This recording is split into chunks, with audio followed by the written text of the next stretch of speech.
तो कम से कम हम तो ये कहते हैं कि आप लोग जितने भी हमारे आभूषण हमको कमजोर करने वाले हो, वो आभूषण हमारी माताओं बहनों को नहीं पहनने चाहिए। लेकिन आप लोग और हमारे पुरुषों को भी जो महिलाओं को कमजोर करने वाले आभूषणों पहनाने नहीं चाहिए। आप कितना भी आईएएस हो, पीसीएस हो,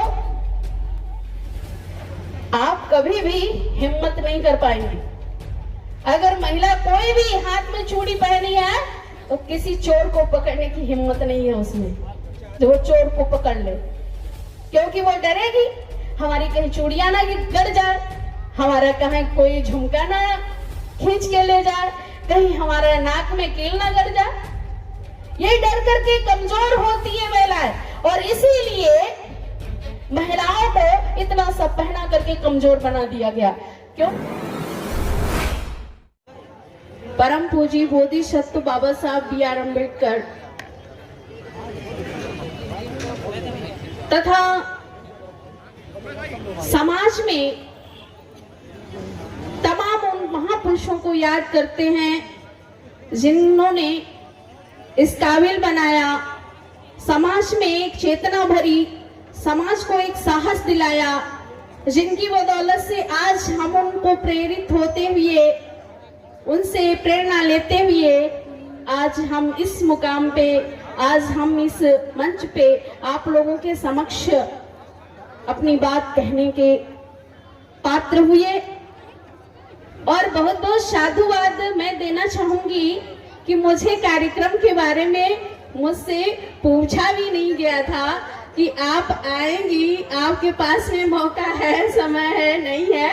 और मैं बंती जी का बहुत बहुत साधुवाद करती हूँ, बीनाचार्य जी को, कि उन्होंने मुझे इस काबिल समझा और इतना बड़ा मंच दिया। और पूज्य भिक्षु संघ को वंदना करते हुए तथा उपासक उपासिकाओं को मंगल कामना करते हुए मैं अपनी वाणी को गति प्रदान करूंगी। जैसा कि अभी आप सभी लोगों ने, मैं बता दूं अपने को कि मैंने जब प्रविज्ञा ली तो मुझे बहुत गर्व फील होता है कि प्रविज्ञा के बाद मुझे पहली यात्रा अयोध्या की ही मौका मिला, अयोध्या आने का, यानी पहली यात्रा हमारी अयोध्या की ही हुई। और वो हमारे पूर्व परिचित रहे एक कार्यक्रम हुआ था रामनगर उत्तराखंड में, और वहां पे हमारी मुलाकात हुई थी अनूप प्रियदर्शी जी से। तो हमारे वो पूर्व परिचित थे, तो उन्होंने, जब उनको जानकारी हुई तो उन्होंने अपनी इस अयोध्या नगरी में उन्होंने सम्मानित किया, बुलाया, अवसर प्रदान किया। तो उसके बाद से जब मैंने जीवन लिया तो सबसे पहले मुझे ग्रामीण अंचल का भ्रमण करने का अवसर भी हमको बस्ती जिला मिला। मैंने कम से कम 100 गांवों का भ्रमण किया इस दिसंबर माह में पिछले साल। जब से मैंने जीवन लिया कि आप लोग देख रहे होंगे कि महिला को, पहली बात तो महिलाएं जीवन लेती हैं बहुत सी, लेकिन वो अपने घरों में बैठ जाती हैं, बुद्ध विहारों में बैठ जाती हैं। लेकिन मेरा एक उद्देश्य ऐसा है कि मैं कभी बुद्ध विहार में नहीं बैठूंगी और ना ही अपने घर में बैठूंगी। मुझे चलते रहना है। अगर आप लोगों का सहयोग मिला तो भी, और नहीं मिला, अगर किसी ने बुलाया तो भी, और नहीं किसी ने बुलाया तो मैं जबरदस्ती सबके घर में जाऊंगी। क्योंकि इसलिए कि हमारी माताओं बहनों में एक, इसलिए मैं कह रही हूं कि माताओं बहनों में एक बहुत संकोच भरा हुआ है, बहुत संकोच है कि अच्छे कार्य के लिए हमारी माताएं बहनें आगे आना नहीं चाहती हैं। डर है इस बात का कि लोग क्या कहेंगे, लोग क्या कहेंगे। ऐसी चीजों में हमारी माताएं बहनें परिवर्तन नहीं करती हैं।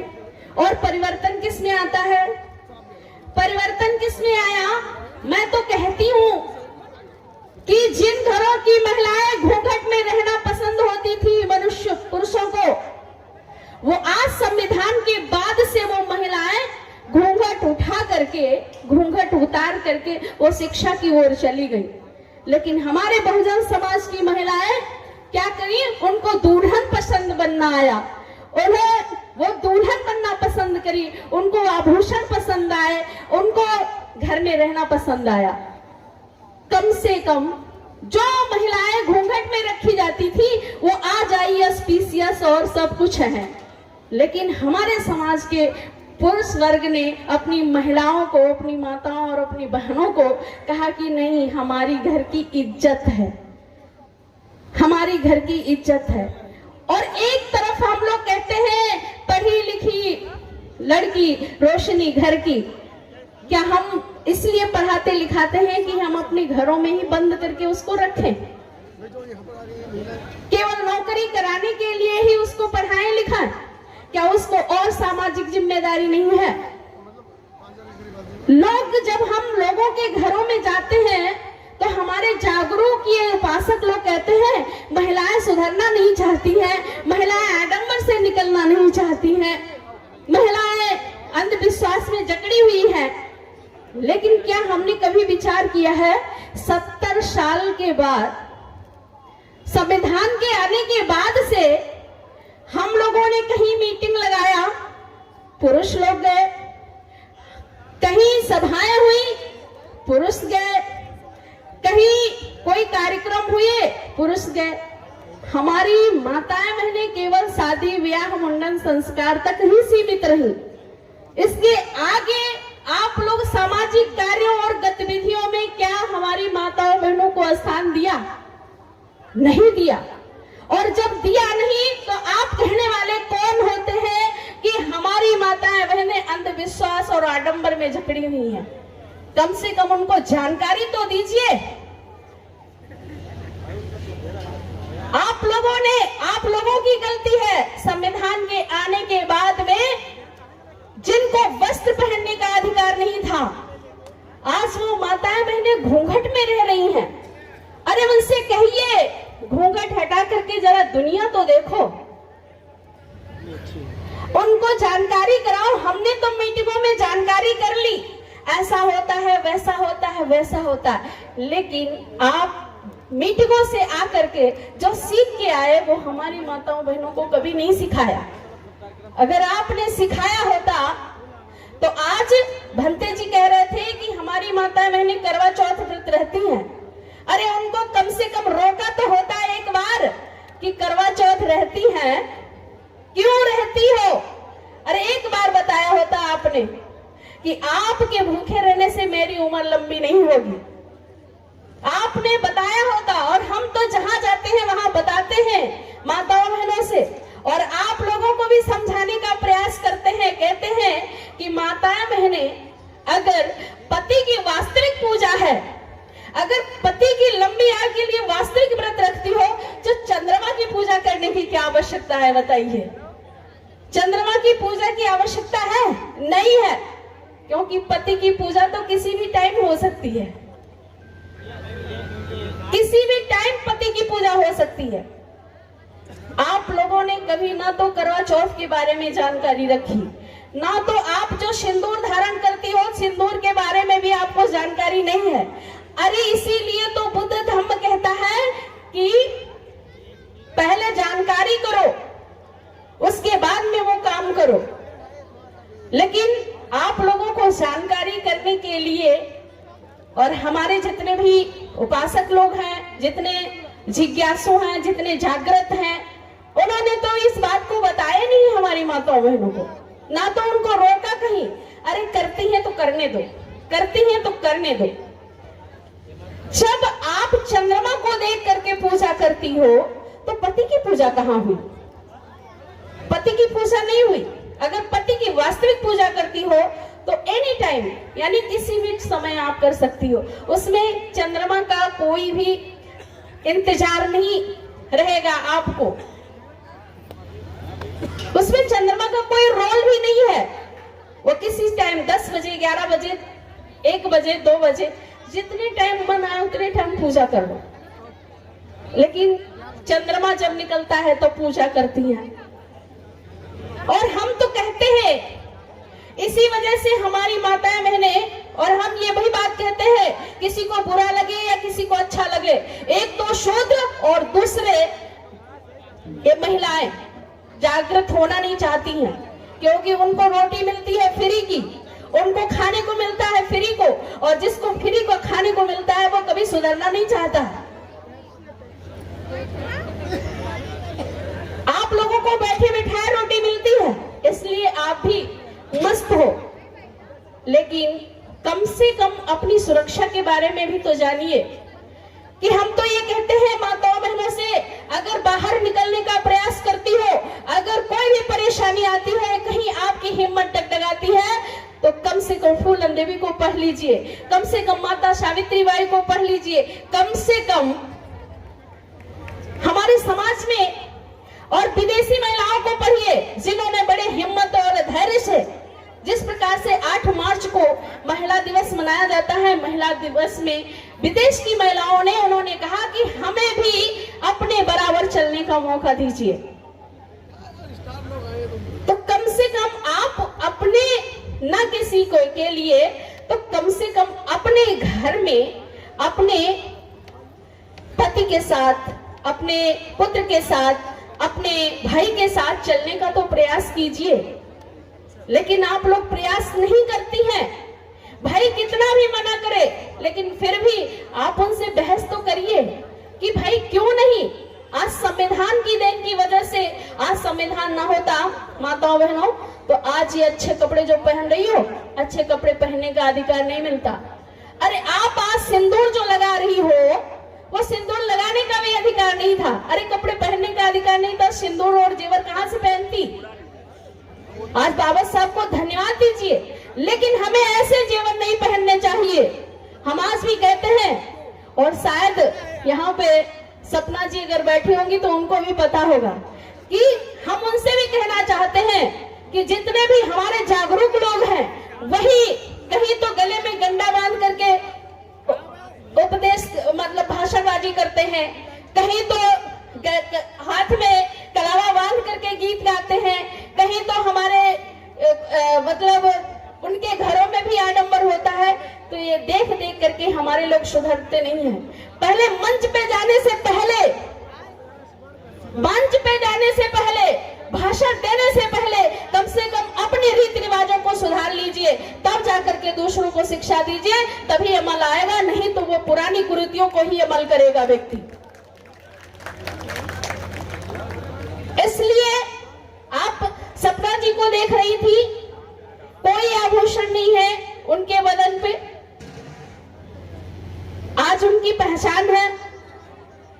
हमारे भिक्षु संघ में आप लोग देख लीजिए कि भिक्षु संघ में तथागत बुद्ध ने ऐसी व्यवस्था बनाई कि महिला और पुरुष को एक जैसा पहनावा दिया, एक जैसा सील दिए, एक जैसे आचरण करने के लिए सिखाया गया कि महिला पुरुष में कोई पहचान है, केवल नाम से पहचान हो सकती है, केवल उनकी वाणी से पहचान हो सकती है, उनके व्यवहार से पहचान हो सकती है, लेकिन पहनावा और सील आचरण एक ही जैसे होते हैं। तो कम से कम हम तो ये कहते हैं कि आप लोग जितने भी हमारे आभूषण हमको कमजोर करने वाले हो, वो आभूषण हमारी माताओं बहनों को नहीं पहनने चाहिए। लेकिन आप लोग और हमारे पुरुषों को भी जो महिलाओं को कमजोर करने वाले आभूषणों पहनाने नहीं चाहिए, शादी बारात में ले जाने नहीं चाहिए। लेकिन हमारे लोग क्या करते हैं, हम जागरूक हैं, हम अम्बेडकरवादी हैं, हम बुद्धवादी हैं, जाते क्या है, लेके जाते हैं वही नथुनी, वही झुलनी, वही पायल, वही बिछुआ जो महिला के कमजोर करते हैं। और घूंघट में कभी महिला कितनी भी IAS ले आओ, PCS ले आओ, पुलिस वाली ले आओ, घूंघट में महिला कभी साहसी और हिम्मती नहीं हो सकती है। आप लोग घूंघट में बहुत अच्छी लगती हैं। हमारे पुलिस भाई सास बन जाती है तब कहती है, ए बहुरिया तन घूंघट कर ले, घूंघट कर ले।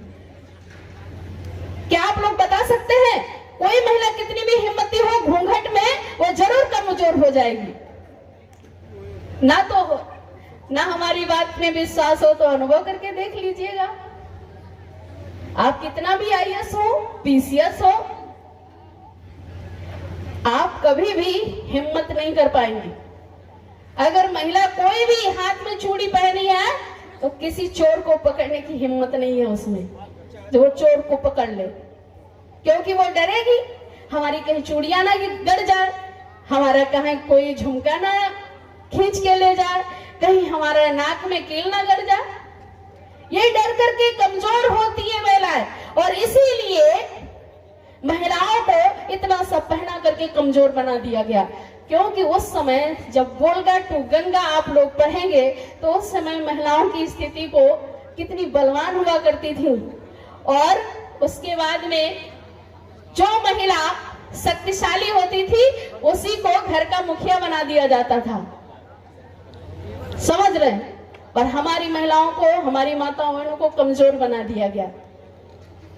और इतना ही नहीं, हमारे इस बहुजन समाज को भी कमजोर बनाया गया टुकड़ों में बांट करके। और टुकड़ों में जब बांट करके, तभी बुद्ध ने कौन से नियम दिए?